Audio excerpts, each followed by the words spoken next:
Welcome to A Slice of Social.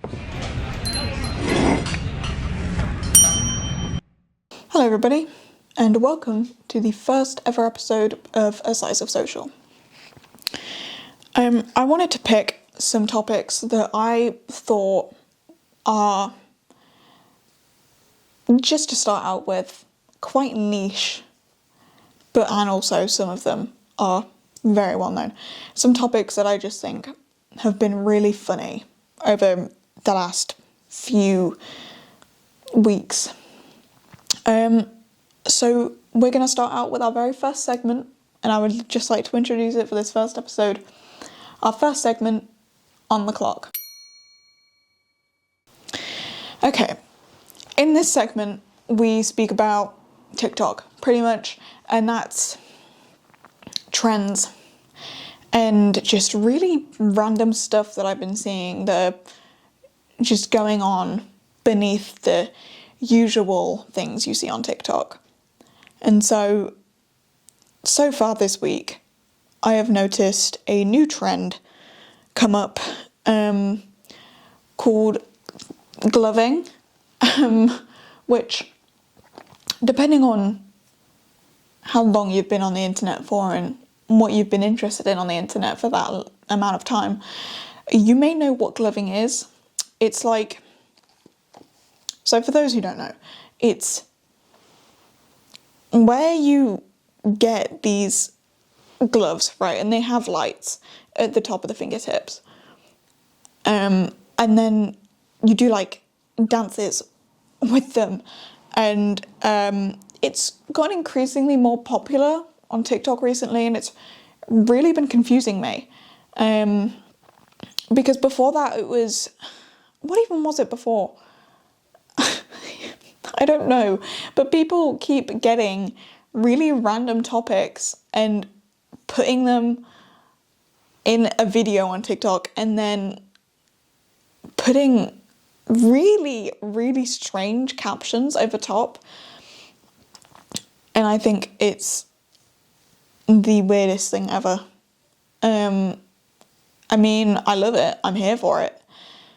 But I just don't really know what or how it came about. I don't know what happened. I think meme culture on TikTok this year has gone so far in the deep end that we've lost all actual thought of how to be funny. But it's still somehow even funnier than the actual jokes that we had before. And going on to current and old memes, I want to speak about 6ix7ine as well. Just because I think, so most of this year, well, not most of this year, but since about maybe July of 2025, the 6ix7ine meme has come about and has been so popular. And at the start, I hated it. I hated 6ix7ine when it first came about and was a thing.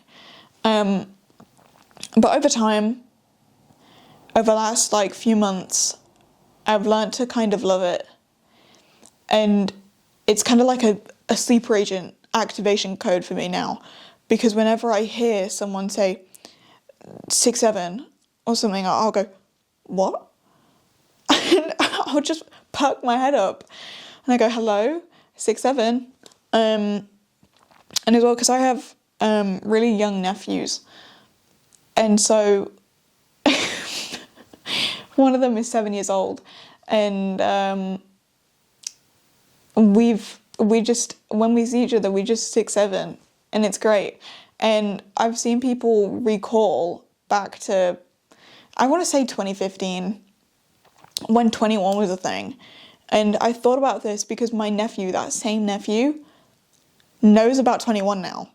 And it didn't clock to me that these kids might actually still be seeing the older memes that we used to have, like the MLG memes and stuff like that. I find that really weird. And I've also seen a kind of resurgence of 21 on TikTok too, which I find really weird because I mean, it's not so much, actually, now that I think about it. Because really, TikTok, a lot of the time, does rely on nostalgia factors with a lot of the content that people post. Like I've noticed for the last 2 years, people have been saying, oh, this next year is going to be the next 2015 or the next 2016. Like, for example, the reason why people were saying that this year was because Kylie Jenner made a return as King Kylie and released a new line of the Kylie lip kits, which I actually forgot about until now. I wasn't even thinking about that, but I remember when I saw that video a few months ago and I thought, oh my god. And then I realised not as many people are going to make a big deal about it because nobody really talks about the Jenners anymore or the Kardashians. And it's like, even in just the last 5 years, so much of the internet has changed. Like hardly any of the people that were really popular this time 5 years ago are hardly spoken about. And I find that really weird. I think the only people that are still really spoken about are like James Charles. And, well, Addison Rae too. Because she's like a singer now, I guess. I don't know. But speaking of Addison Rae, I don't even know. This is a hot take, apparently. I don't know how she became a singer. Famous Again isn't that good of a song.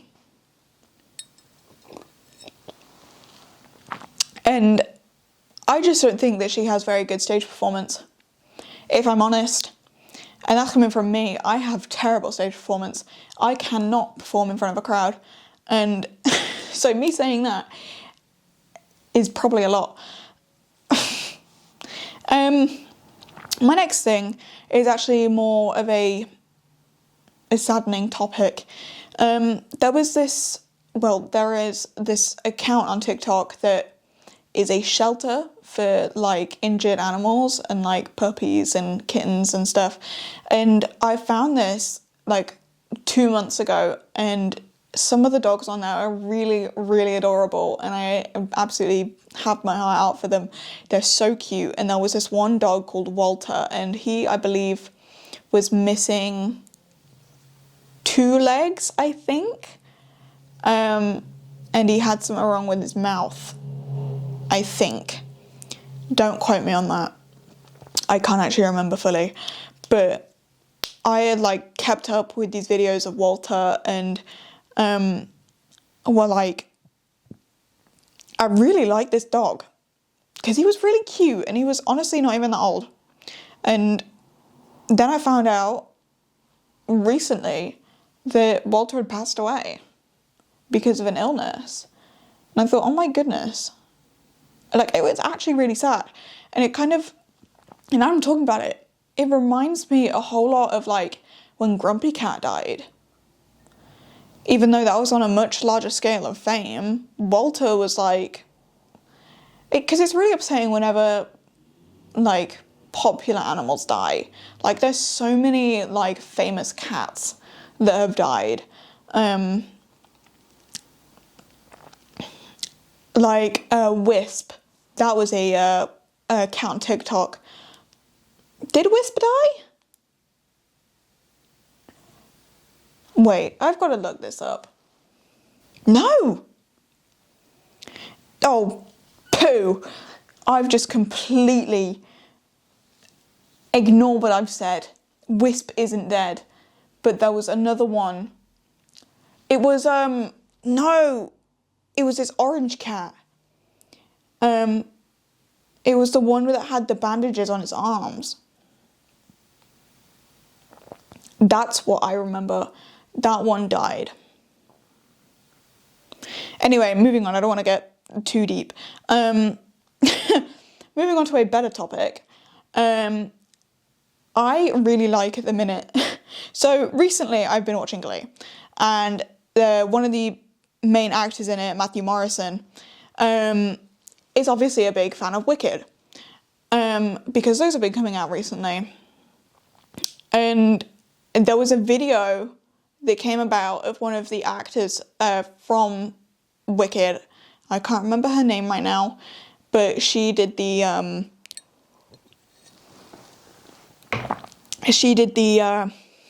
Madame Morrible, Flip It Around, Wicked Witch.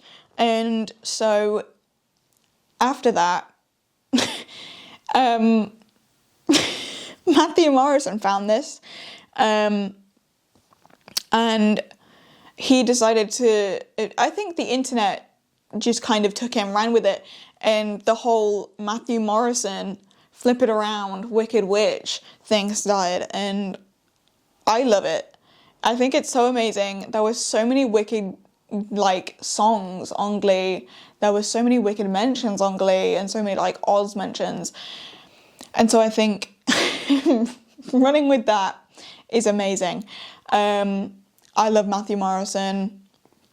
I could never form an actual opinion of you, Will Schuester. Yeah. And here's the thing, I've never watched Wicked. I don't really plan on watching Wicked. I might in future, if it so appeals to me. I mean, the only thing that could really get me to watch the new Wicked movies is Ariana Grande. But Wicked and Ariana Grande is a whole nother thing. I could go on and on about the whole Wicked, like, Wizard of Oz curse for hours.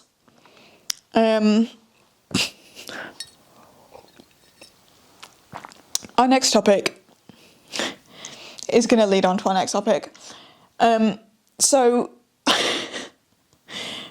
I've literally only just found this thing. And I think it's literally only been going on for 3 days maximum. The Will Byers Hot Pot Gate. I don't even know how to describe it. But it's this really niche thing that's appeared on TikTok over the last few days, and it's so strange. It's like, so obviously Stranger Things.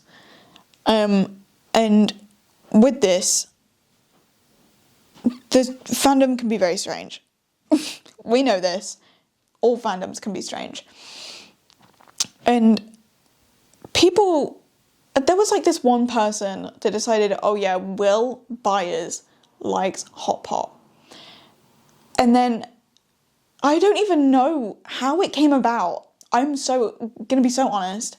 I don't know how it came about, why it came about, but there's just so many accounts on TikTok of like, Will Byers likes hot pot. And then Mike is okay with hot pot. Nancy Byers agrees with hot pot. And then so many. Billy dislikes hot pot. The Mind Flayer loves hot pot.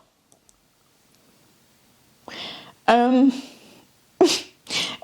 then Nancy, no, not Nancy, Joyce Byers Joyce Byers likes hot pot, but money's a little bit tight at the minute. And so she tries her best. She gets more hours at work so that she can get hot pot for her son, and then in brackets, Will Byers. And that's how all of them are phrased. All of the videos that they make are just images of, literally all of the videos of this are images of the characters, and then sometimes they've breached out a little bit and they've edited pictures of Will onto a picture of Hot Pot, or they'll just have an image of Hot Pot, and then it'll just be like, I, bracket, Will Byers, closing bracket, really like Hot Pot, but Joyce Byers, in bracket, money's a little bit tight right now, close bracket, is trying to get money to get Hot Pot.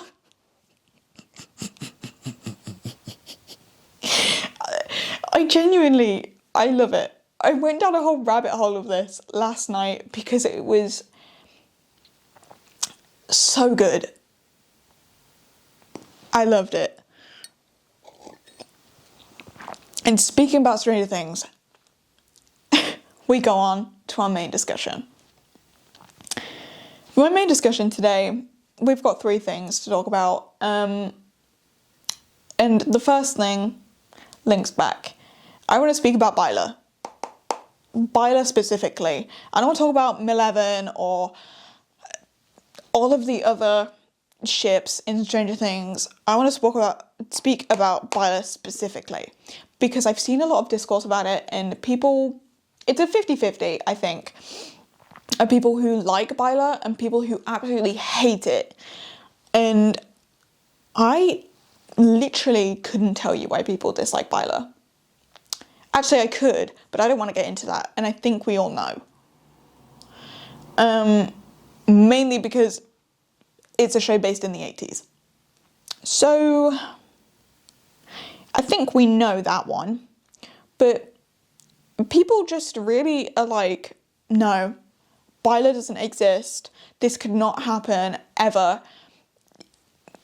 There's no possible way that Mike can be gay because he kissed Eleven.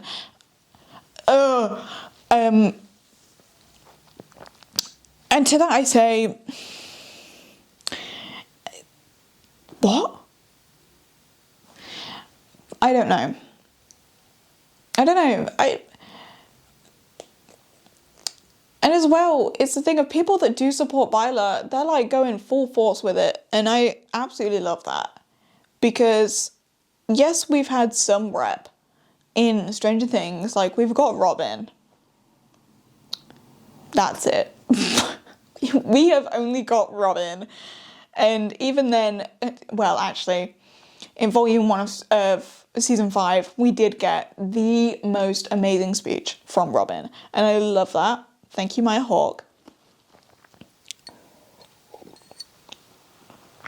But for some reason, people took that speech about accepting sexuality and whatever to do with that and being LGBT. People have taken that and just ran with it and went, I'm making this about religion now. Or I'm making this about sports. Sports? I don't know. I really couldn't tell you why. I feel like they just want to be included, really. Which is ridiculous to say. Really, it just is. Anyway, speaking about gay people, I want to speak about Dan and Phil. Because 2025 has been an enormous year for Dan and Phil. Mainly because Fan was confirmed. Hell yeah.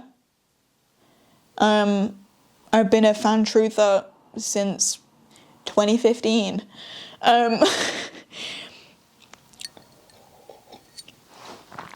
I absolutely love Dan and Phil.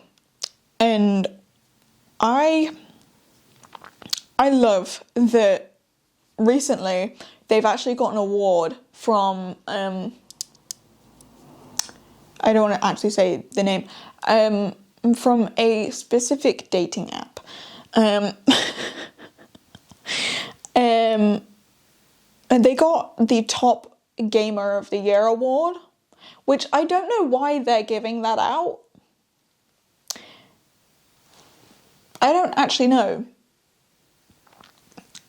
But Dan and Phil actually have started their own podcast this year, which I find really cool after they hard launched. And I think that's absolutely amazing. I love but the thing is, no, because now that we've got regular gaming channel videos, oh, hold on, not even gaming channel anymore, it's just Dan and Phil. It's just Dan and Phil. And they rebranded. It's not even Dan and Phil Games. They took away the games. What the hell? They took away the games and now they're just Dan and Phil. And I don't think either of them have done a main channel upload for either of their channels in like a year or nearly 2 years. I just want a main channel upload. I want to see Phil dye the towels green again.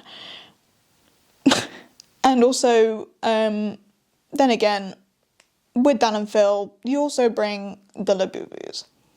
Now, ever since Labubus came a thing, I've been really confused on if I like them or not. I can never tell, really, because they're just really weird looking. Like, I feel like I could love them. And as of recently, my friend has 3 Labubus, and I look at them and go, maybe I should get a Labubu.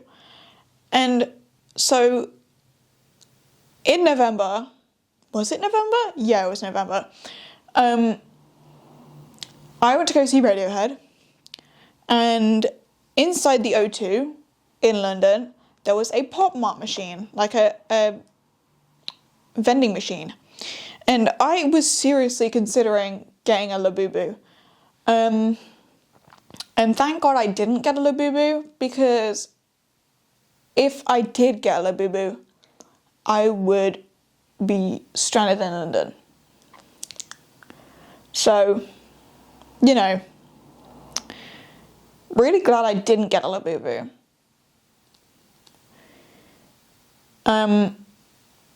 So, thank you for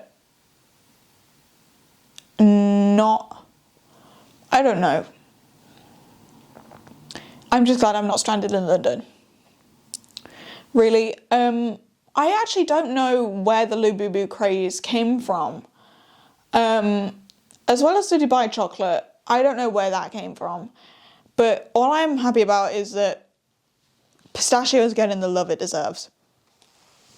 Because I think pistachio is one of the greatest things on the planet. I love pistachios. I'm actually yet to try Dubai chocolate, but it's still really expensive, and the trend has been dead for months. And I'll still look in a shop and I'll see a Dubai chocolate bar, and it'll be like £3.50 still, or like £3.99, and I'll be like, it's not even popular anymore. Why is it still so expensive? Can anyone answer that? Because I would love to know. I just really want to know. I don't get it.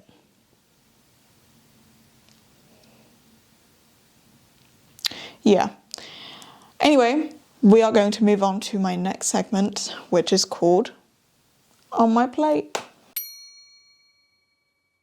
In this segment, we are going to be speaking about current films, TV shows that I've been watching. Because I just think it's to give appreciation to what's out there at the minute, and I really need to expand my taste in films because currently my top 4 on Letterboxd are Frozen, Deadpool, I don't even know what the third one is. and then it's The Gingerweed Man, which is maybe one of the funniest films I have watched all year. It was hilarious. It's really a shame that those are my top 4 on Letterboxd, because I have no clue how they got there. Like, I love Frozen. Frozen's my top film of all time. I could recite it off by heart. That's a fun fact about me. I could literally sit here and recite the entirety of Frozen. Songs included.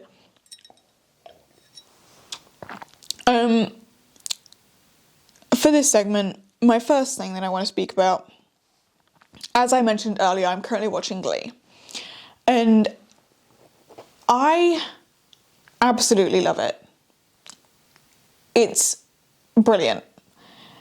And I watch it, and I watch these edits, and I listen to the soundtrack, and I'm like, I really wish I could have experienced this in real life. Like, Glee is what I thought high school would be like. And I'm really disappointed that it wasn't. Well, it was, for the slushying part. Not really, but, you know. I just think the characters as well are written very well. I literally could sit and watch Glee and think, oh my god, I hate Quinn right now. Or, you know, one episode I'll be like, this character's seeming alright right now. And then I'll watch a few episodes later and I'll be like, oh my god, that character's an awful person. And as well, with a lot of TV shows and actors, there's going to be bad parts of it. And whew,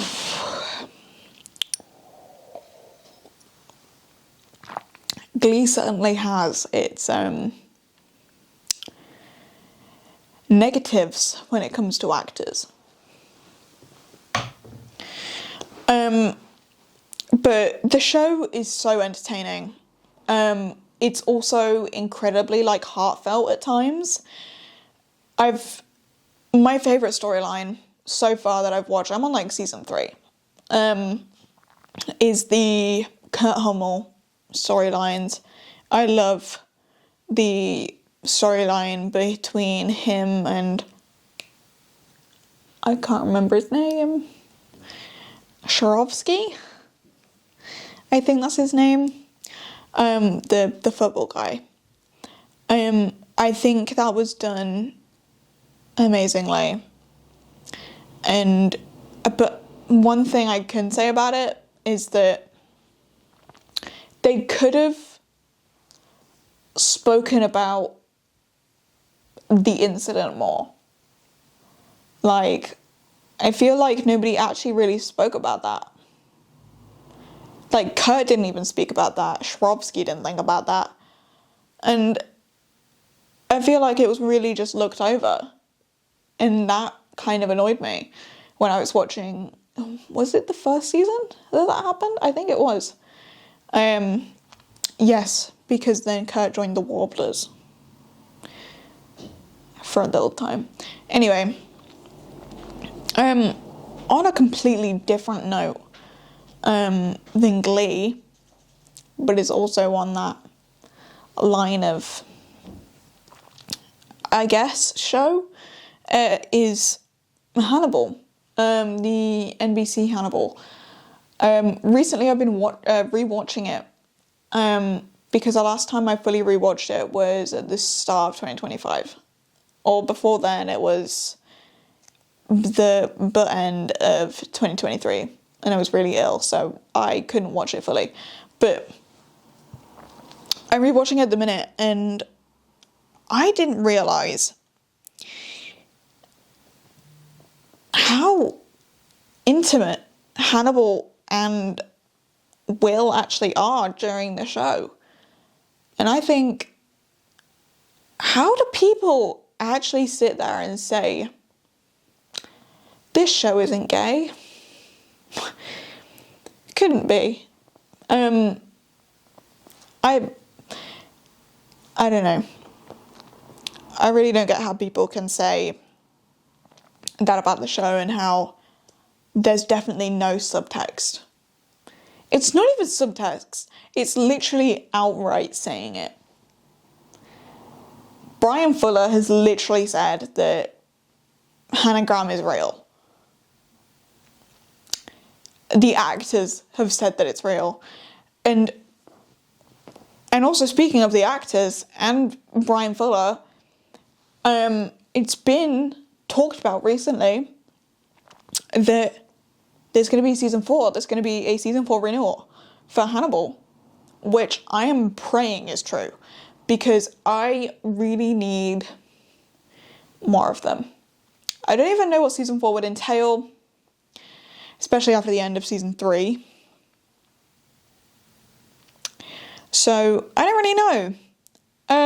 But either way, I'm going to be excited about it, and I'm definitely going to watch it if it does come out. And another thing as well, which is more closer to Hannibal than Hannibal is to Glee, Supernatural.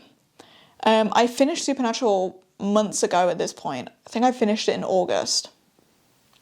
And I absolutely loved it.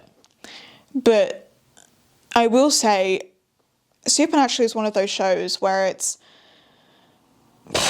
you don't even, realise how cringe it is until you rewatch it.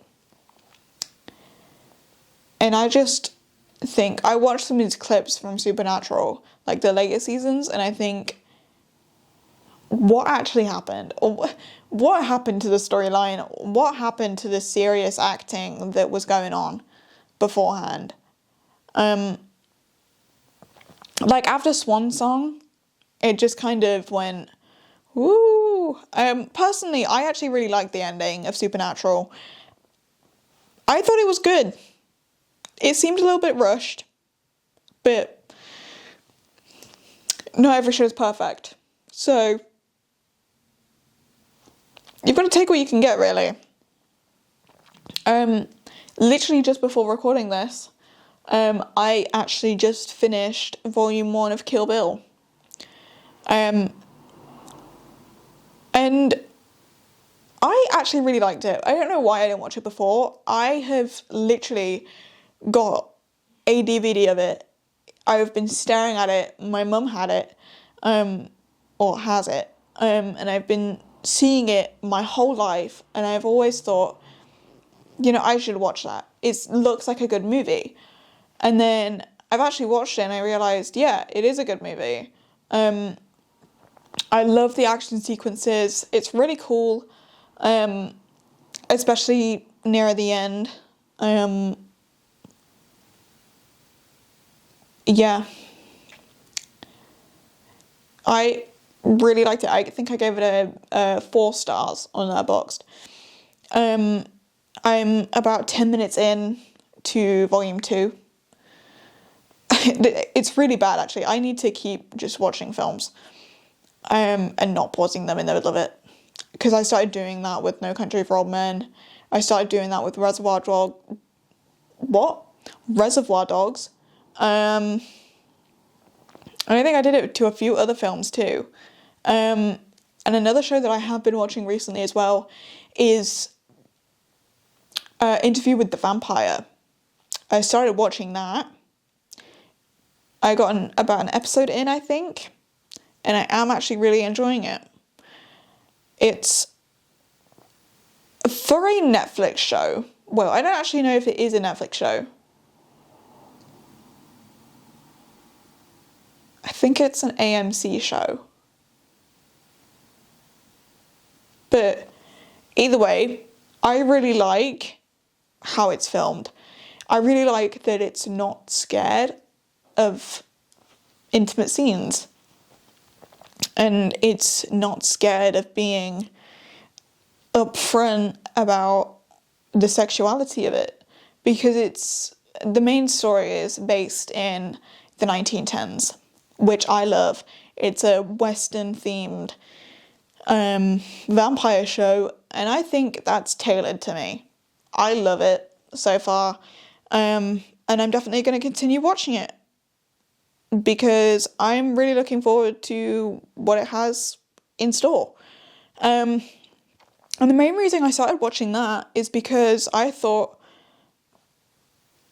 I saw some edits of it and I keep seeing it pop up on TikTok and other social medias, and I think this actually seems quite good. And because I want to kind of see more queer media, because I feel like it gets shut out quite a lot. Like I only just recently watched But I'm a Cheerleader, and I really like that. And I feel like that really dealt with the themes of internalized homophobia and, accepting queerness. And I love that.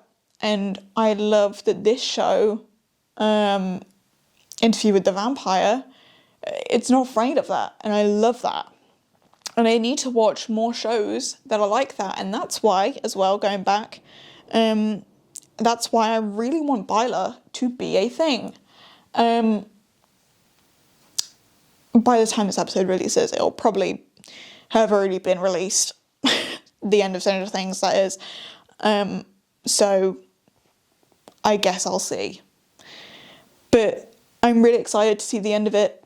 I'm really excited to continue watching what I'm watching. And yeah.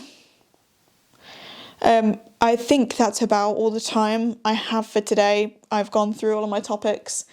And so I will catch you all later. Thank you for coming to A Slice of Social.